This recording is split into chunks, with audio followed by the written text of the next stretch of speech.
Hey everybody, I'm Lee Butler from NC State. I work in Kern's Turf Pathology Lab. And today I want to talk a little bit about fungicide resistance in turf. So real quick, start about what is it and how does it happen?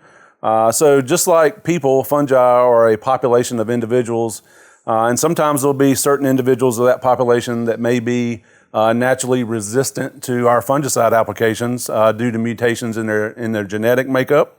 And then we put selection pressures on that population with the fungicide we use and choose those individuals out, and they become the dominant strain in the population. And that's when we have resistance issues, right?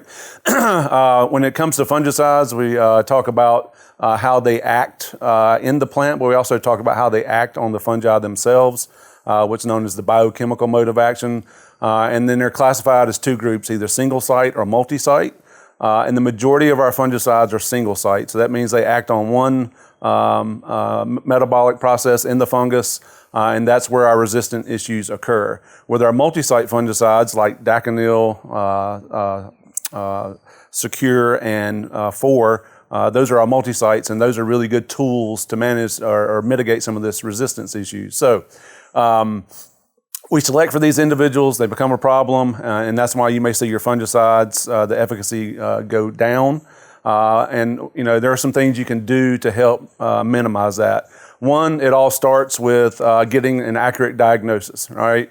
You'll hear that from all of us, whether it's insects, weeds, or diseases. We see this a lot where folks are spraying. The best example is we'll see in tall fescue, people think they have Pythium blight that's resistant to their fungicides. They're spraying Pythium products, they're not working, when in fact they actually have gray leaf spots. So misdiagnosis of the disease, that's where the problem began. So be sure you get an accurate diagnosis for starters. And then you can always do things like choosing improved cultivars and varieties that have better resistance to the diseases, doing all the cultural things right. But then at the end of the day, you still have to use fungicides, particularly in high value turf settings, right? So when you're doing that, be sure you rotate through your modes of action. Luckily, just like with insecticides, there's a code at the top of the fungicide label. It's known as a FRAC code from the Fungicide Resistance Action Committee. So if you just look at those numbers at the top, you don't have to memorize what chemical class the fungicides are in. Those numbers make it very easy to help you rotate through the different chemistries. So be sure you pay attention to that.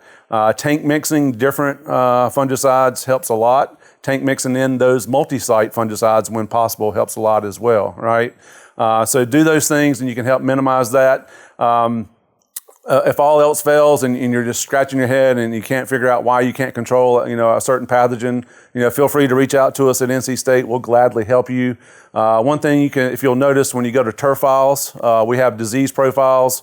And in those profiles, we do rank them as far as how good the fungicides are, but we also have a column for their resistance risk, and it also has those FRAC codes listed. So it makes it real easy when you're developing your fungicide programs.